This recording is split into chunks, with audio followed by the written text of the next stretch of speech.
All right. So let's talk about Jude. We've been talking about this. And now remember, Jude was written with the intention. He started out to write to encourage the church about their salvation. And he recognized there was this great threat of people coming into the church and leading them astray. And so he changes it up. So really, Jude was almost the letter that wasn't written.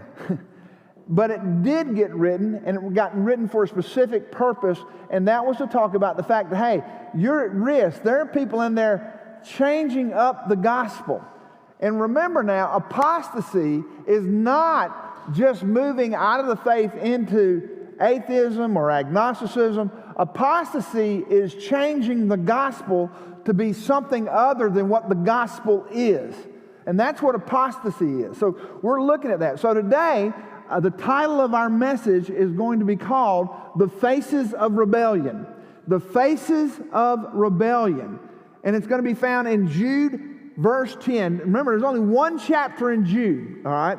So when you hear Jude 10, that's not chapter, that's verse. So starting in Jude 10, let's start reading. But these men revile the things which they do not understand, and the things which they know by instinct, like unreasoning animals. By these things they are destroyed. Woe to them, for they have gone the way of Cain, and for pay they have rushed headlong into the error of Balaam, and perished into the rebellion of Korah. These are the men who are hidden reefs in your love feast, and when they feast with you without fear, caring for themselves, clouds without water, carried along by winds, autumn trees without fruit, doubly dead, uprooted, wild waves of the sea, casting up their own shame like foam, wandering stars for whom the black darkness has been reserved forever. Now, these are men of rebellion. Rebellion, by definition, is defiance of authority or control. Understanding this, that the root cause of apostasy is rebellion. And we kind of underestimate this whole idea of rebellion. We hear it a whole lot, but rebellion's a big-time word. It's a big-time scriptural word that has so much to it that we've got to kind of unpack it a little bit. If you remember in Romans chapter 1, a lot of people go to Romans chapter 1 to kind of talk about how perverse things are getting in culture, how sexually perverse things are getting in culture. And so they go into Romans chapter 1 to talk about it that way. But there's an interesting thing that we need to understand, that sometimes we get to the bottom part of Romans chapter 1 and we kind of slow down at verses 28 when it says, and just as they did not see fit to acknowledge God any longer, God gave them over to a depraved mind to do those things which are not proper. Being filled with all unrighteousness, wickedness, greed, evil, full of envy, murder, strife, deceit, malice. They are gossips, slanderers, haters of God, insolent, arrogant, boastful, inventors of evil, disobedient to parent, without understanding, untrustworthy, unloving, unmerciful. And although they know the ordinances of God, that those who practice such things are worthy of death, they not only do the same, but also give hearty approval to those who practice truth. All those things talk about rebellion. Now, that list may seem a little bit more palatable than talking about sexual perversion, but they're just as sinful when he talks about the gossips, the slanderers, all these people. Disobedience to parents. Did y'all catch that? Disobedience to parents. He's putting that in the same context as all of this other stuff when he's talking about the perversion of our country. And all he says is all these things are proof. Check this out. All these things are proof of a depraved mind, a godless mind. And that God gives us over to these things. And so he's bringing all of this stuff up and he's having this conversation and he's putting it all in rebellion, in this context of rebellion. Now, when you think about rebellion, King Saul was accused of rebellion by Samuel the prophet. And this is what Samuel told Saul when Saul chose to do what Saul wanted to do instead of what God told him to do. So in 1 Samuel 15:23 it says, for rebellion is as the sin of divination or witchcraft. Some of you might have witchcraft in your translation.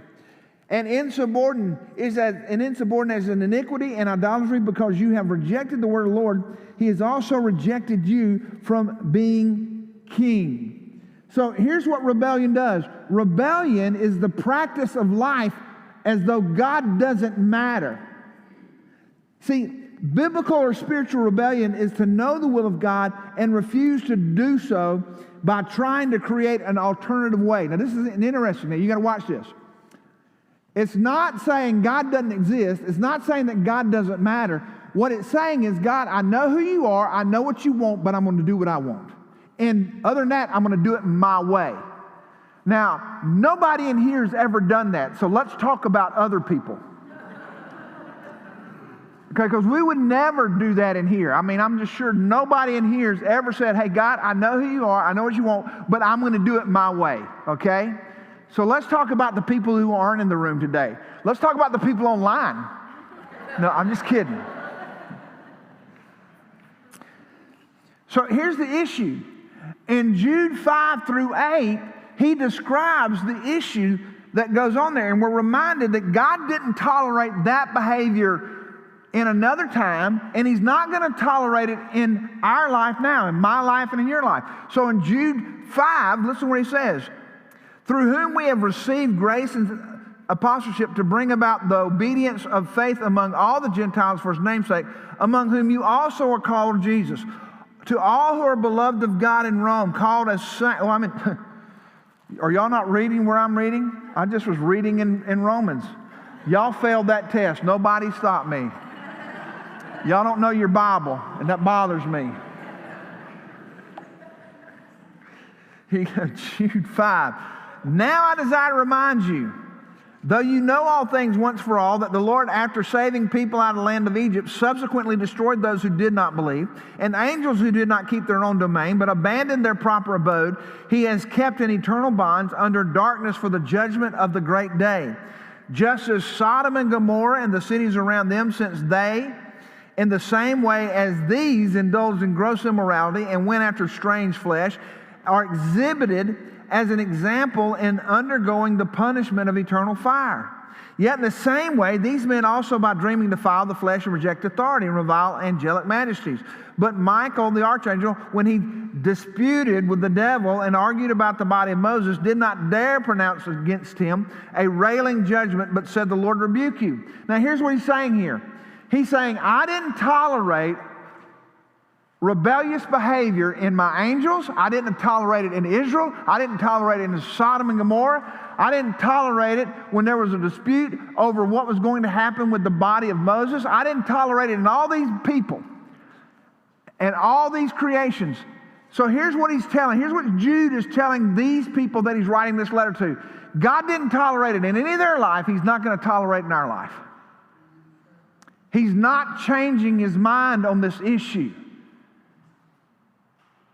And that's why it's so important that you better get what you believe, why you believe, and understand how it works in our life. And so as he's talking about this, you need to understand that the apostate is a slave to the natural. And so he brings this up in Jude.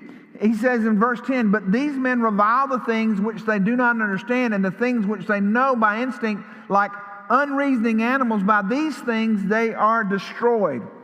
You see, an apostate is a slave to only the natural, what they can understand and ascertain in the natural, what they can feel, what they can intellectualize.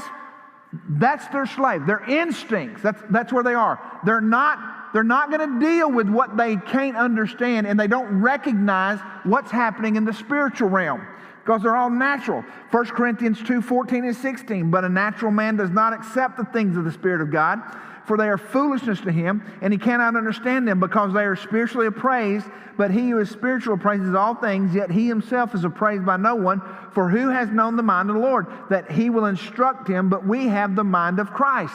I'm telling you, this is what we're seeing in our culture today. We're seeing people become victims of fear and anxiety because they don't know what God has to say about what's happening. See, God's given us His Word. We ought to be instructed, we ought to be informed, and we ought to be at peace with what God's doing. But if you're living in the natural, where all you have is basically what you can learn from a textbook, or your instincts, what you've kind of ascertained by the simple fact that you kind of feel it in your gut, by your senses, what you can taste, feel, see, and stuff. If that's all the elements you have, you're going to be messed up understanding what's going on right now. And here's some things you'll also figure out. You won't like what God has to say about certain things. For instance, it's going to be foolish to some of you when God says, hey, listen, you've got to forgive somebody who's hurt you and hurt you badly. You've got to forgive them. And you'll bring up this thing, I'm not forgiving anybody. That makes no sense. You don't know what they've done to me. Do you understand this? But in the natural it says, well, I can understand why you wouldn't forgive, and it's okay. Something that grievous should not be forgiven. But the reality of, in the supernatural, there's not anything that can't be forgiving and shouldn't be forgiven by the believer of God who's been forgiven of everything. See, you've got to understand this, but naturally it doesn't make sense. Naturally it doesn't make sense to do good to those that hurt you. That is not, naturally it doesn't make sense to do that. So you've got to understand this. There are things that God asks us to understand that only in a supernatural sense do we get it. Because naturally it doesn't make sense. Naturally it doesn't make sense to give everything away for the cause of Christ. It doesn't make any sense whatsoever. But yet that's what the apostles did. Yet that's what the first century church did. They did it all the time. To them, the supernatural life was the natural way to be a Christian. That makes sense to you? That the supernatural life was the natural way to be a Christian.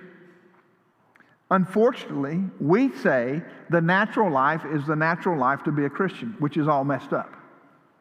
It's jacked up. So rebellion is living in the natural, where righteousness is living in the supernatural. So to help us gain understanding of what we're talking about here, Jude's going to illustrate the actions of apostasy with three people. I'm calling them the faces of rebellion. I like to look at it this way, and I almost call this 3 men and a woe. Y'all didn't get that. Because it starts out with woe when it's talking about these 3 men. So that would make them 3 men and a woe. Y'all aren't enjoying this near as much as I did when I thought about it. I'm just going to say that right now. So here it is right here. So let's look at this. Now the word woe, it's a word of judgment or impending doom. It's a grief word. It's expressing that you're in trouble and I wish you weren't. Woe unto you. It's a love word. So there's this pronouncement that we're talking about here. So let's figure out, let's see these 3 faces of rebellion. And the first face we're going to see is Cain. So it tells us in verse 11, woe to them, for they have gone the way of Cain. And y'all remember Cain and Abel, Genesis chapter 4. Abel was they were the sons of Adam and Eve. Abel, he shows up, he brings the best of his animal, he sacrifices it on the altar. God is pleased with it. Then Cain comes up, and y'all remember what Cain did. Cain brings the fruit from the field, and God's not pleased with it. Let me just read this to you in Genesis chapter 4, because sometimes if I don't read it and I just assume that people know what I'm talking about, it doesn't really work real good. So in Genesis chapter 4, listen to just as a story. So it came about in the course of time that Cain brought an offering to the Lord of the fruit of the ground. Abel on his part also brought the firstlings of his flock and their fat portions. And the Lord had regard for Abel and for his offering. But for Cain and for his offering he had no regard. So Cain became very angry and his countenance fell. Then the Lord said to Cain, why are you angry and why has your countenance fallen? If you do well, will not your countenance be lifted? And if you do not do well, sin is crouching at the door and its desire is for you, but you must master it. Then Cain told Abel his brother, and it came about when they were in the field that Cain rose up against Abel his brother and killed him. See, Cain he loved the idea of worshiping God. He was a religious person. Understand this. This is incredible about Cain. But that word, go the way, means it's a metaphor. It means that he's created another way to go. See, Cain loved the idea of religion. Cain loved the idea of even sacrifice. But here's the problem. Cain rejected God's plan for redemption. And he thought God ought to accept his stuff because he worked so hard to do it. And as crazy as that sounds, I meet people all the time who think that God's going to accept them because they're good. That God wouldn't send me to hell because I'm a good person. And I always ask them, hey, could you please define good person for me? He says, well, I do things for others. I mean, I'm kind and you know, I'm trying to be considerate. I'm not perfect, but I do. So I always say, so let me get it straight. What you're saying is you're a good person, but you're a good person, but you're not a perfect person. And they go, well, nobody's perfect. I said, but would you say you're a sinner? He said, well, I don't do things all right all the time. There are times I make mistakes. Can I tell you, we have such a struggle with identifying wrong as sin. We call it all kind of stuff. We just do. We don't have homosexual life. We have an alternate lifestyle now. It sounds so much better. You know, we're not adulterers and adulterers. We're just having an affair. See, we try to find words that aren't nearly as incriminating to describe us. I'm not being disobedient to my parents. I'm just not listening to them. See, back in the day when you could whip your children,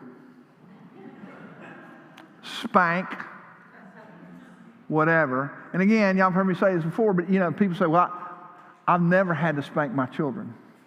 I always say, give them to me, give me 5 minutes, I'll come up with a really good reason to do it. And I'll go ahead and help them move it. Can you think what you're depriving your children? They're going to hang out with people one day and they're going to be talking about the spankings they got when they're kids. Can you know how left out your child's going to be? I mean, I'm just going to say, I never got a spanking like that. I mean, you know, everybody gets a trophy, everybody will get a spanking. I mean, that's what I'm saying. But we come up with these things where we're out here, and so here's Cain. Cain's living in rebellion. He doesn't want to talk about it, and most people don't want to say it. But so I try to help them when they're sitting there saying, well, I'm really not a sinner. I really haven't got sin in my life. I really haven't done anything. So I just go with this quiz, and I do it all the time. If you've ever told a lie, would you raise your hand? Would you raise your hand? If you ever told a lie? If your hand's not up, you're lying right now. You're just lying. Okay? Have you ever stolen anything? I'm talking about a 2-piece, 2 cent, stuff like that. Borrowed something and never brought it back intentionally? That's stealing. Go ahead. Oh, now y'all, see, we don't like it. Man, we got a bunch of thieves and liars in the room today, I'm telling you right now. How about this? And you don't have to raise your hand on this. If you've ever looked on another person with lust in your mind, you've committed adultery. That's what the Bible says. So for all those people out there saying, well, I'm really not that bad, I've proven that most of the room, well, all of the room's lying. Good portion of them stolen. And I didn't ask you to raise your hand on that third question, but I'm going to say this as a man, if you got a pulse, you've been there. Well, I don't know, check your pulse because you're lying again.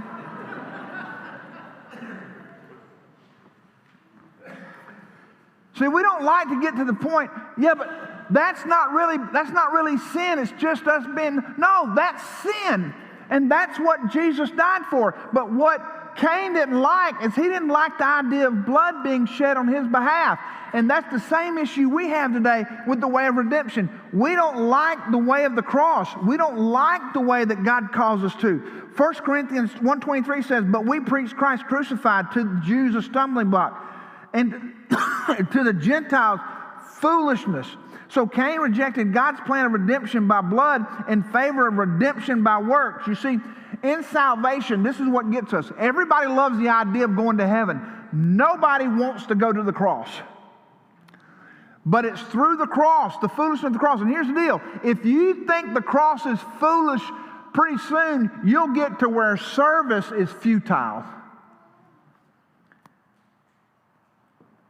And so what Cain did is Cain said, I want to worship God, but I want to worship God on my terms. Now remember who we're talking about. These are people inside the church. So Cain, oh, this is so good right here. Cain is not anti-religion. Cain is not anti-God, but Cain is anti-godliness. Very rarely will you meet somebody that says, I'm anti-God. No, but what they want to do is they want to get to God on their terms and in their way. And that's what Cain did. But Cain is also, now listen, because we go back into Jude where they're not listening to anybody. Cain's unteachable. God says, hey, Cain, if you'll do right, won't your countenance improve? But instead of doing right, Cain rejects it, and he doesn't want to learn anything. See, here's the deal. When you're living in the natural world, you don't want anybody that's going to bring up to the fact that you need to learn anything because you're stubborn. And you're going to keep doing it your way because that's what you want to do, and that's what Cain did. Cain rebelled against God simply out of stubbornness. Now let me tell you what happens here. So instead of repenting, Cain kills Abel in order to remove the truth. What's that got to do with where we're living at today? Romans 1:18, for the wrath of God is revealed from heaven against all ungodliness, unrighteousness of men who suppress the truth in unrighteousness. I want you to listen to what I'm about to tell you right now. Censorship has always been the way of the devil. It has always been the devil's motive to suppress or keep people from knowing the truth. In other words, the way you get people to do what you want them to do is you take the truth away from them and all they hear is a lie. Aren't y'all glad we don't have that in our world today? But see, here's the deal. If you live in the natural, you don't even come to that conclusion. You don't say, well, that's just being politicized. That's just the world we live in. No. Satan has always gone at it this way. You dismiss the truth, you destroy the truth, or you try to, you eliminate the truth in order that all you hear is a lie. So here's what Cain does. Cain says, I don't like the fact that Abel's offering was accepted and my wasn't. So here's the figure. In order that my offering will always be accepted, I'm going to kill Abel so he won't do it right, and therefore my way will exist. Eliminate the right so that wrong seems right. Are y'all listening to me? But we're living in a world where people don't even think that way. Don't ask the question, why is this like this? Why is that like that? Why is that going on? And understand this, it's demonic. It's demonic. I'm not saying that everything that gets censored is truth, but I'm saying this, that all truth is likely to get censored.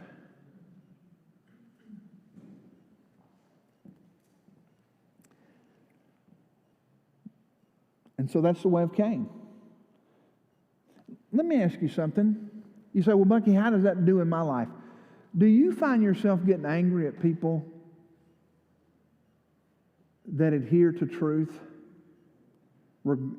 That it reflects in such a way that it's badly on you? What do you mean? Whenever I travel on a mission trip, I'm always confronted with this. It is just, if you want your faith really examined and exposed, go to somewhere where it's hard to practice faith. There are places in India I've been, and certainly when I was in Iraq, watching their faith, this idea of online church doesn't exist there. But what they do is they'll travel for hours at the risk of their own life just to come to church. And when they get there, is they will take the pages of the Bible that they have and exchange it for a different set of pages that somebody else has because they don't have a Bible.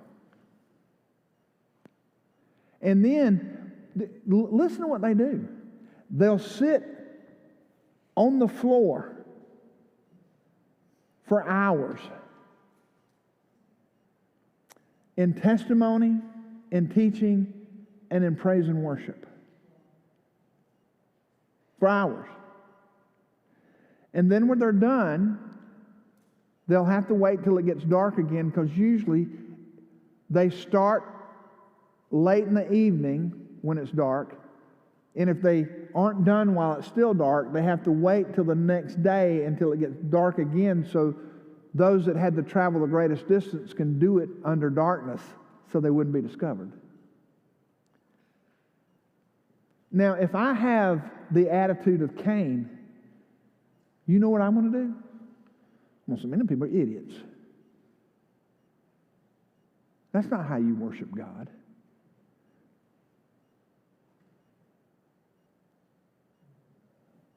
I'm not going to dare think that their faith has so much more to it than what I'm practicing.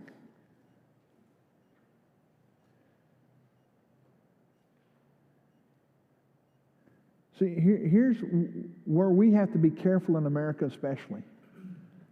And I think this is what's happening in America. We've let the great freedom we've had to worship spoil us.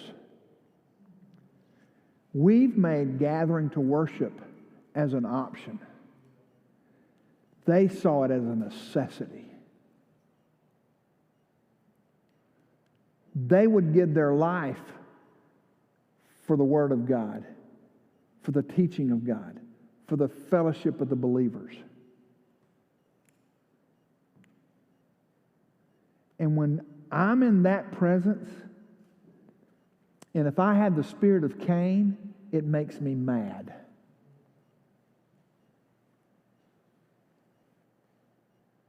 Instead of challenging me in my faith. And it's just like when I'm in that, God says, are you paying attention?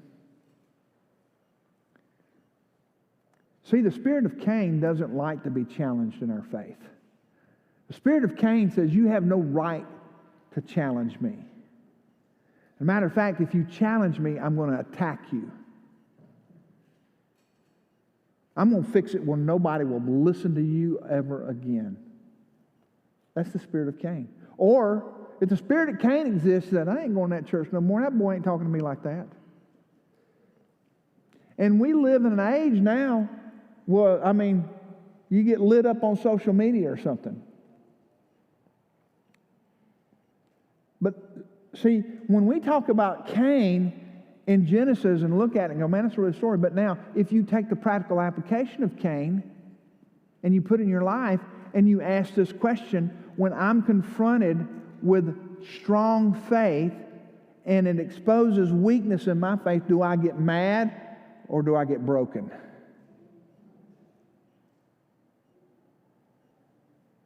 Because if you don't get broken, here's what God says. Sin's at the door. And I'll say this, it's not at the door, it's kicking it in. So that's Cain. Well, what about Balaam?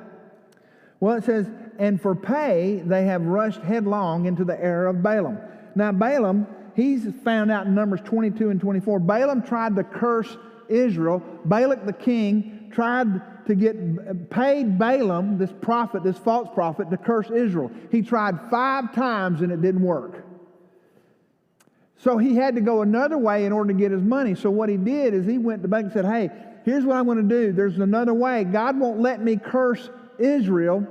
So here's what we're going to do. I'm going to tell them it's okay for them that they can sleep with the Moabite women and worship their gods. That's the way we're going to bring Israel down. And that way worked. An outright curse didn't. But wrong teaching from a false prophet got them to believe that they could do something that God said they couldn't do. But Balaam convinced them that it was all right to do, and God was okay with it. And so they could go hang out with the Moabites and worship their gods and do what they wanted to. And so you say that, and you say, well, Bucky, that's an Old Testament dude, but he gets brought up in the New Testament. 2 Peter chapter 2, 15 and 16. They have forsaken the right way and gone astray, following the way of Balaam, the son of Beor, who loved the wages of unrighteousness, but he was rebuked for his iniquity. A dumb donkey speaking with a man's voice restrained the madness of a prophet. Y'all remember the story? The donkey talks to Balaam. Think about this. The donkey wouldn't go where Balaam wanted to, and so he gets mad at the donkey, and he's starting to hit the donkey, and the donkey he rebukes him. He rebukes him. The donkey does. I can't say what's in my mind right now, but I want to so bad. I'm bringing it thought captive. You may have some donkeys in your life that you need to listen to every once in a while. You know what I'm talking about? I'm going to move on before I get in trouble. Revelations chapter 2:14, he comes up again. But I have a few things against you, because you have those who hold the doctrine of Balaam, who taught Balak to put the stumbling block before the children of Israel, to eat things sacrificed to idols and commit sexual immorality. You see, Balaam preached the doctrine of cash, comfort, and compromise. The Balaams in your life, here's what the Balaams in your life want you to do. The Balaams in your life, they want you to do what you need to do to feel comfortable. And here, it may be money that they do it for, but the revenue may be acceptance. They want to be accepted by people. They want to be liked by people. They want to be, that may be their revenue. Their revenue may be popularity. Their revenue may be money. But the Balaams always want you to do what you need to do in order for them to feel good about themselves and profit from it. And so they don't have a hard time compromising truth in order for you to like them or get paid to. And can I just say, hand up to a holy God, there are preachers out there today getting paid a lot of money to let people stumble. That'll tell you whatever you want to hear, as long as there are butts in the seat and the budget's getting met. And that they're liked. The Balaams will always help you compromise and feel better about yourself. Excuse me. So let me ask you this about the Balaam question. Do you find yourself listening to people who tell you what you want to hear? Do you live your life in an echo chamber? Who is in your life that is holding you accountable, that will challenge you in godliness and righteousness regardless of the cost? Or how about this? Would you risk a relationship in order to speak truth? Would you? See, Balaam would not risk his relationship with Balak in order to speak truth to Israel. And at times, listen, I've lost friends. When I first got saved, I had a lot of my old drinking buddies left me, and I'd sit there and I'd try to witness to them. And I mean, can I just tell you something? The first year of my salvation was probably the loneliest year of my life, because I didn't have, none of my lost friends liked me really a whole lot, and I didn't know any saved people yet. So you're walking around trying to figure this thing out and saying, hey God, what in the world? And I found out that, you know something? God was working on me, and God started bringing people in my life. And then the people He brought in my life, I wasn't sure about because they kept challenging me in my faith, and I didn't think it was very nice. And growing. And times in your life, there are people you need in your life that will challenge you. I remember we were talking about it, I think it was last week or the week before. I was really going through a tough time and a down time and struggling with depression and stuff. And so we were in Vidalia, and I was sitting there talking to a couple of our leaders in our room, and they were really good friends. And one of them had gone through, if y'all went through the building downturn, they owned an independent building supply company, and he had to fire 120 employees, and he ended up having a stroke. And so I'm sitting there talking to him. He's recovered from it and everything. And so I'm sitting there talking to him, and they're trying to convince me what I need to do. And I'm sitting there talking about, guys, I'm not crazy. I'm not crazy. And I sat there and I looked at Gary and I said, Gary, here's how I feel right now. You have a physical stroke because people admired how you worked and all this kind of stuff. And then you had a physical stroke, and people look at you and said, look at Gary, man. He got so hard and so worked up and so stressed out that he had a stroke. I said, Gary, I would rather have a stroke than have people think I'm going crazy. And he looked at me and said, that's the dumbest thing I've ever heard in my life. Quit being an idiot. You ever have people talk to you like that? That'll love you enough to confront you in your wrong thinking, regardless of how uncomfortable it might be? See, the Balaams of the world, if you've got the spirit of Balaam, you don't want confrontation. I'm not talking about to be mean just to be mean, but if you've got an attitude of Balaam, what you want is comfort. You want compromise. You want people to like you and to feel good about it, and you don't want to give hard truth.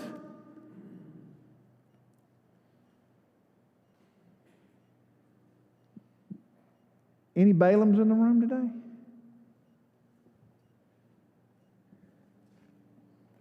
And then there's Korah. For a long time, I used to think Korah was a woman because that sounded like Korah. But Korah was a man, a Levite priest. We find about him in Numbers 16. And Korah was jealous of Moses and Aaron. And so in Numbers 16:3, it says, they assembled together against Moses and Aaron, said to them, you have gone far enough, for all the congregation are holy, every one of them, and the Lord is in the midst, so why do you exalt yourself above the assembly of the Lord? You see, Korah claimed holiness. And remember this now, he's claiming holiness right after they just refused to go into the promised land. So Korah's saying, we've had enough of you challenging us, Moses. We're not going to put up with you. Who are you to talk to us this way? And Korah's saying, we're holy enough.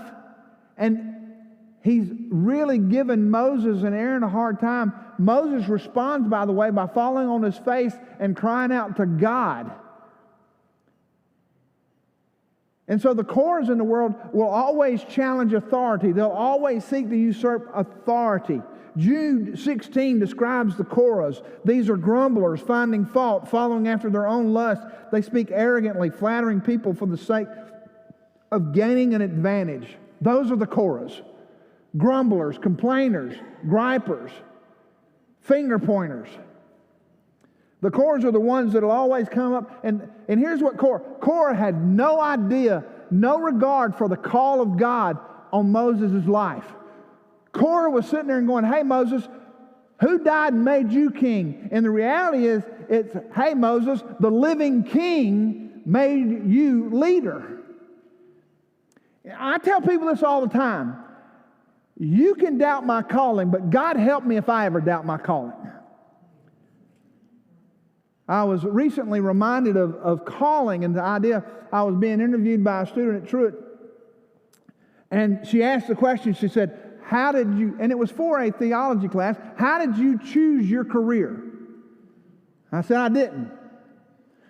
I didn't choose my career, I submitted to a calling. What would you have done if you wouldn't have chosen this career? I said, one, I didn't choose the career, I submitted to a calling. And so the only thing I could have done was be disobedient, regardless of the career. See, that's the issue in my life. The issue was not one of choosing a career. The issue in my life was being obedient to a call. And we don't talk about that today. That's why the church is in a mess. We got a bunch of people who chose a career and not enough people who submitted to a call of God on their life. And people go around and I'm just going to tell you something. I was with 40 pastors last week, and we were having a great time, and it was so refreshing, and got to spend a lot of time, got some rest. But listening to stuff, and this was a major topic in our conversation last week, understanding the call, calling out the call, realizing that God has a call on our life to do what we do. It doesn't make me superior. It just makes me a servant. That's it. When I'm not clairvoyant. People come up to preachers sometimes and go, well, you've probably heard. No, I didn't hear it. I don't walk around and see somebody and go, I know what's going on in their life. I don't. I'm not clairvoyant. There are times you may ask me a question and I'm going to go, man, I don't know what to do. But when in doubt, just be obedient. And that's a simple answer to a lot of hard problems, but there are tough things that we're going through. But every once in a while, somebody will come up and they'll say, hey, who are you to lead? And I'm just saying, I'm just called of God. That's who I am. And what I try to do is I try to find people smarter than me, which ain't hard. Okay? I mean, I really do. I love having people around. And Moses was teachable. You remember Jethro came up to Moses, his father-in-law. Jethro came up to Moses and watched how he was doing work. And Jethro said, hey, Moses, what you're doing is not good. Hey, listen, I've got a father-in-law that talks to me that way. What you're doing is not good.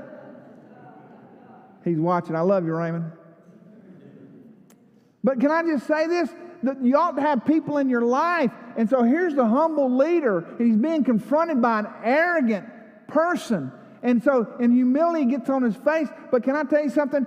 Moses was teachable. Moses was leadable. Moses realized these were God people, not his people. And he never treated them like his people. He always treated them like they were God's people. And God help me if I don't ever remember that you're his people, that I'm the steward as a leader. You're not my people. I'm your shepherd and you're the sheep, but you belong to God. But every once in a while, some of y'all will come in there and you'll give me a hard time for your disobedience, because that's what they were doing. They were coming up to Moses and giving him a hard time about his disobedience. Dathan and Abram in 1633, they said, you've led us away from the land of milk and honey. And they were giving Moses the hard time about their own disobedience. And every once in a while, you'll come up and you'll give me a hard time, and it'll be because you disobeyed, not me. Now, there are times, listen, I'm going to blow it as a leader. And I figured it out a long time ago. The best thing to do is own up to it. Don't blame the previous guy. Don't blame the people you lead. Just realize, hey, listen, you made a dumb decision. Own up to it and let's go on. Everybody okay with that? In my house, I'll make some dumb decisions as a husband. Don't say it. I'll make some dumb decisions as a father. I'll do all that. Here's what I found. The quicker I own up to it, the better we have to move on. I found in ministry. Oh, this is a good word right here. Thank you, Jesus. I found in ministry. I get a little put off with some of the things that we talk about in ministry, about how hard it is and how difficult it is. I'm sorry. I ain't been shipwrecked. I ain't been stoned. I hadn't been beaten. I hadn't been put in jail. Don't have pity on me. It used to aggravate me when I'd be out preaching and I was traveling around. Some preacher would get up there and to take a love offering, he'd talk about, hey, listen, we need to support this. You know, this will help his family eat and all this kind of stuff. Man, we got plenty of food. I'm sitting there thinking, I got a nice car out there. Would you quit trying to guilt people into give by telling them how bad I have it? I'm called of God to do this. God can take care of me. You're acting like God can't handle my needs. God can take care of me. Is it hard in ministry? Yeah, it's hard. But I'm telling you right now, I don't like being pitied for accepting the call of God to be obedient. I don't have to do this. I get to do this. There are days in your life when it's hard. There are days in your life when it's tough. There are days in your life when you have to work long hours. There are days in your life when you have to do stuff. Here's what I found out in a minute. This will help some of you. Here's what I found out I'm getting fired up right now. There's some things I found out in ministry that just have struck me. I remember I was serving as a youth pastor, and I called up Michael Guido, and I was going to seminary, and I was newly married. We've been married in our second year, trying to figure that out, and then doing youth ministry, and our youth group was growing. And in seminary, we were writing 2 or 3 8-page papers a week. I thought, that's the most ridiculous thing I've ever heard of. And so then you got to pay somebody to type them up. Hey, some of y'all, there was a time where you couldn't carry the typewriter with you. It sat on a desk, and you had to put paper in it. Y'all remember it? And there was something called whiteout. You remember? Usually it was next to the phone that was hooked on the wall. But you got to pay somebody to do that, and you got to do all that because she was a full-time teacher and all that stuff. And I remember I'd call Mr. Mike and said, Mr. Mike, I'm telling you something right now. I don't understand how I can do this. I'm going to school and I'm going this and I'm doing this. And he just sat there and he said, Bucky, are you finished? I said, well, I guess so. He said, guess what? You're asking the people who serve alongside of you, who work 40 and 50 hours a week, to come in after their job and help you out. Yeah?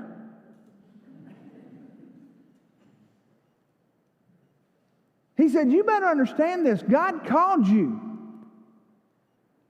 And the best thing you can do for your wife, the best thing you can do for your family, the best thing you can do for your life is be obedient to the call of God on your life, and trust God that He'll take care of all that stuff. He'll supply what you need. He'll supply the people you need, the resources you need. He'll take care of you. He'll make a way for you and Stacy to have time. Because when you give your time to the Redeemer will redeem your time. That's good right there. I'm just telling you, we all have the same amount of time. We all go through tough stuff. But I figured out when God called me, I'm not going to walk around like I got picked or something like that. I've seen people that get called to go into the mission field, and people go up to them and say, I'm so sorry.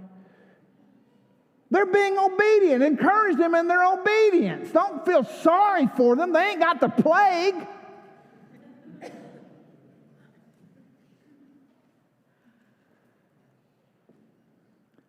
There's a call of God on my life. It's hard sometimes. It puts me in tough places. But can I say this? Under the hand of God, I've lived a blessed life that I would have never lived in any other way. If I'd have been disobedient, I'd have been miserable. I've met people who ran from the call of God. They get into your church and they drive you bananas. Well, let me tell you what I'd do if I was pastor. Hey, I pray God call you by midnight. Somewhere else.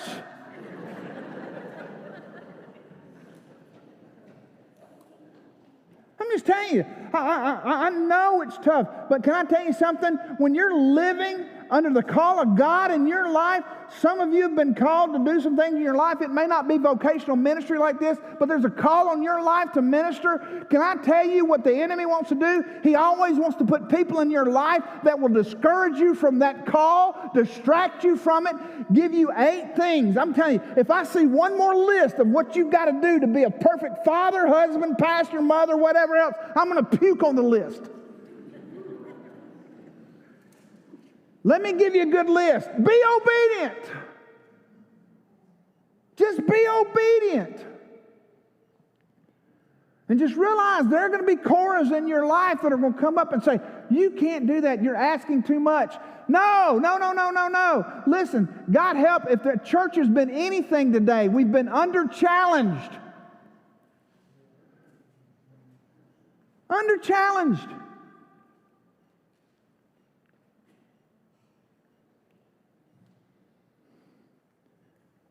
Maybe you're the Korah here today, where all you can do is point out what's not right. You just grumble and feel sorry for yourself all the time. You don't like, and again, remember, rebellion is always anarchy. And I'm not saying this to be, I don't want anybody to leave. I don't. But if all you're going to do is gripe and complain and criticize, I mean, go somewhere else. And I'm not saying that there aren't real legitimate things that we need to talk about. I'm just saying, listen, you can walk in this room today and I can give you a list of 100 things that ain't right. Okay? I can tell you my grammar is atrocious. But I just do what a lot of y'all do. Well, that's just the way I was raised.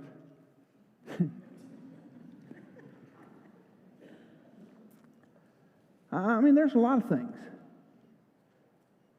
I mean, I come with 100 different things. And I'll think about them. But everything I think about does one thing in my life.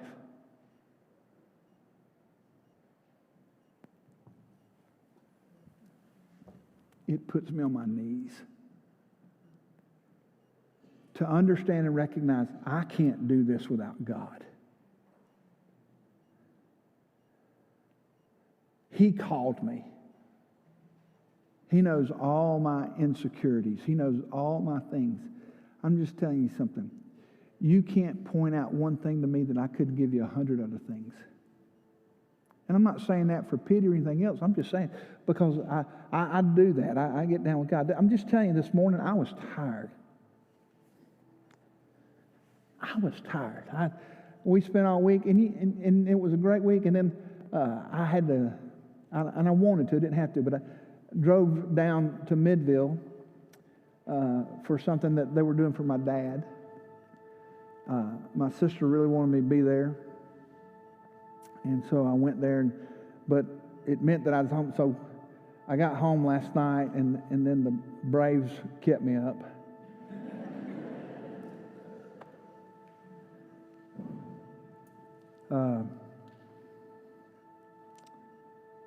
I was just tired.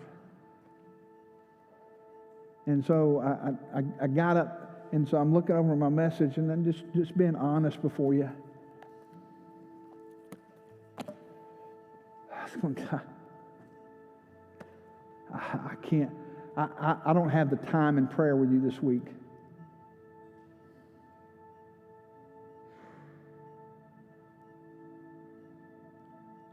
I can't do this today.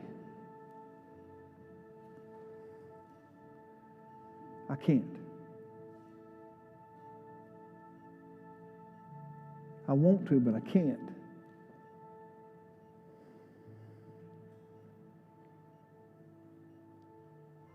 And I wish I could tell you that there was this wonderful experience that I had.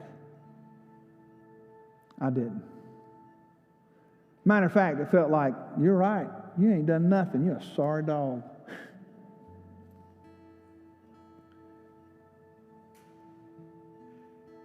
And so right before the service, I just got back in my little room back there, and let me just tell you my heart. I was fully prepared to walk out and say, I'm good. We're not doing anything today.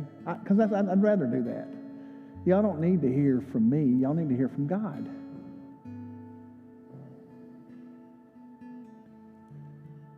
And I've done that before. I said, listen, I don't sense the hand of God on my life today. Because the worst thing I can do is pretend. It won't help you. It won't help you. I can give a good speech. I can.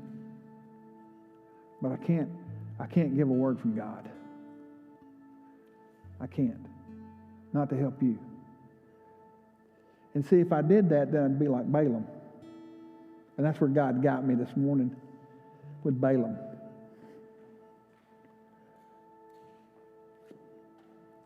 To do for hire what you wouldn't do for holiness. And that's where God had to deal with me today.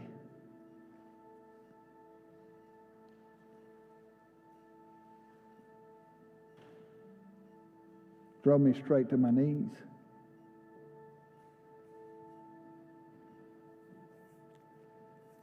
Because here's the deal.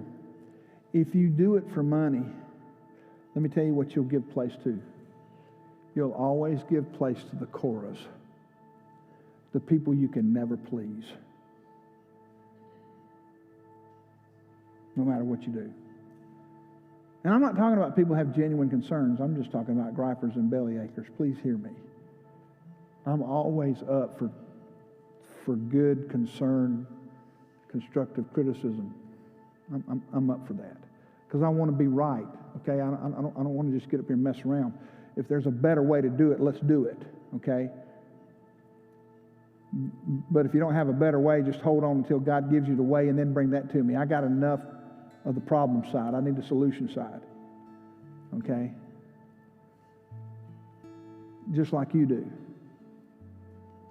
I mean, don't you have enough people in your life to tell you how you can be a better something else? Or tell you what you're doing wrong?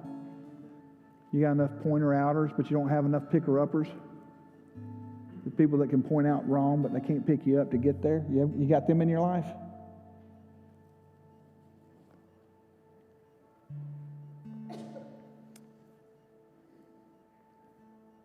Are you Cain? You know, you're just going to stubbornly continue to do it your way regardless of what God says? Are you Korah? Are you Balaam? You're just going to keep doing what you do so that people will like you? Or are you Korah? You're just going to walk around griping and complaining all the time? That's what Jude said. Jude said there's a woe pronounced on those people. A warning, a judgment, a grief. But those are the faces of rebellion.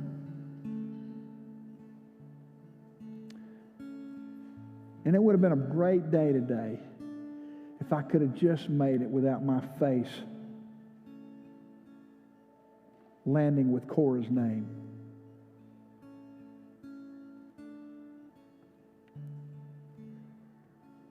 But here's the other thing I know. Like Cain, see, God never confronts without grace and correction.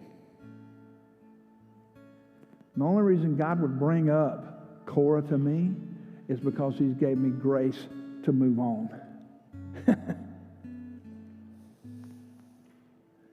See, you can go down in tears, but you can rise up with gladness.